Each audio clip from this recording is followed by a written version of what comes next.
Hello, this is a review of the Caran Leman in red finish with a gold trim with a fine nib. Let's get into the packaging the pen comes in. It comes in this red box, and inside is another red box. When you open it up, that's where the pen rests.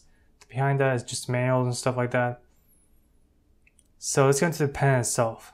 As you can see, it's a red lacquer and with a gold trim. There's like the silver trim as well, like the William trim as well, but this version pops well with the gold trim in my opinion. In terms of the pen itself, you see the older Caran Leman logo on the finial, and that's around the red lacquer as well, which goes very well with the pen. It has a stiff clip, but it's very practical. And on the band, it says Caran all the way around, twice. Besides that, there's not much more branding. It's very sleek and slim design. And it's a screw-on pen. And this is a fine two-tone nib, which looks beautiful. This has the older Caran logo, as I mentioned, and has a lacquered nib section, which is not slippery unlike the modern ones that are, and has a plastic feed. And the nib section, as you can see, is a little bit slimmer than usual for most pens, but this is very comfortable for me. And one of the things I don't like about this pen is that it's pretty hard to open it because it takes a while because of the O-ring that's in the end of the nib section, which keeps the barrel sealed, but it's a little bit harder to open and close. And it's a cartridge converter, as I mentioned, which is a regular converter, holds good enough ink.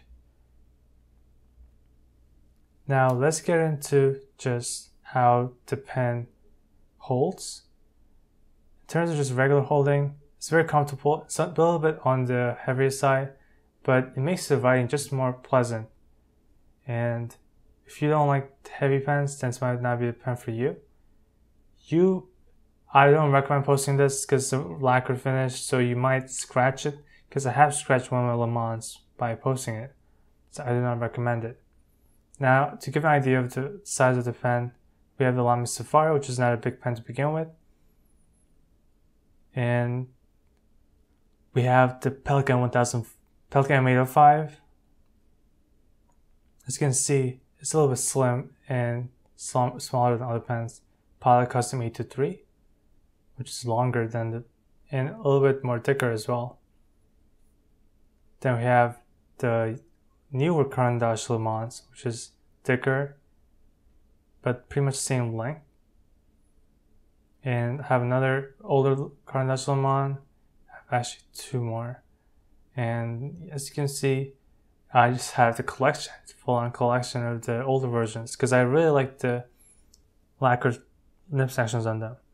As for the nib, as you can see, it's not a big nib. It's pretty much a little bit bigger than the Lamy Safari.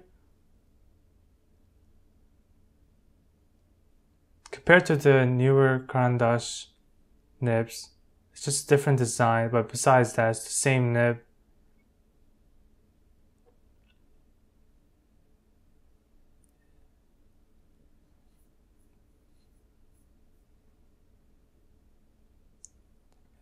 As I mentioned, this is cartridge converter, so it's pretty easy to ink up and it's easy to clean as a result as well, so there's no complaints there.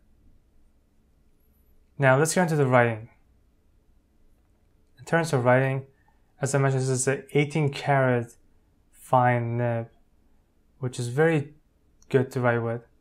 And the reason I enjoy this nib a lot because the pen is heavy, it makes the writing that much more better. Something about having the pressure down on the nib makes it less feedbacky, but also this unique feedback that gives it the feeling that you're just writing it without minimal feedback. I really enjoy this nib. It's one of my favorite nibs. Hence why I have a lot of Caran Lemans, because I really like their nibs. They're supposed to have Bach nibs, but in my case, they don't really write like regular Bach nibs. They write way better for some reason. And I'm pretty sure because they hand tune and polish their nibs in-house once they get the Bach units, which is probably why this feels a lot more luxurious and a lot better than regular block nib. In terms of just how the nib behaves, it's a relatively medium wetness and it just behaves very well. It's a Western fine, so it's a little bit thicker than the Japanese fine. The reverse writing isn't bad at all, and there's no line variation with this pen, just like with any other Caran Leman pens.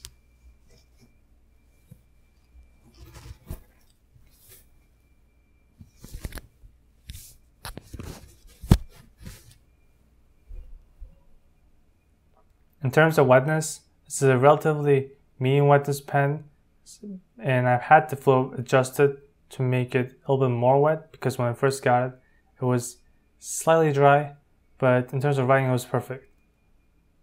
Now, in terms of side view angle of the writing for people that enjoy that, as you can see, I'm holding the pen a little bit up, but that doesn't mean that the nib section is uncomfortable. It's just to show the nib to the camera. But sometimes I hold a little bit back if I'm drawing with the pen, but if I'm actually writing with it, I hold at the nib section, and it's very comfortable. Now let's get into pros and cons of this pen. The nib, as I mentioned, is a perfect nib for me. It writes perfectly, it's very tuned, and has a good enough feedback that just lets you know that you're writing. Next is the size. I really like the size of this pen. It's very enjoyable to write with, and there's no complaints there. It's a little bit heavier, which I actually enjoy. It makes the writing that much more pleasant for me personally. Now, on to the cons. First con is the weight. Some people might have a problem with this if they like lighter pens. If they're used to Japanese pens like Sailor, Pilot, they tend to be, or Platinum, they tend to be very lightweight. So this is definitely on the heavier side, so keep that in mind. Second is you can't post this pen. I tried posting this pen and I accidentally scratched the barrel of one of my Lemans, so I do not recommend posting this pen. But if you like posting all your pens, this pen is not for you. And lastly, the price. Retail, the new Lemans go for like $900 and above. I bought the secondhand, this is no longer made, but I bought this for about $300, which I think is a good deal for this pen because I have no complaints with this pen. The only thing you can't do is post, but I don't post my pens, so there's no downsides of owning this pen for me personally. And for $300, it was worth it, but at the retail prices of $900 plus, it is not worth it. Thank you for watching. Have a great day.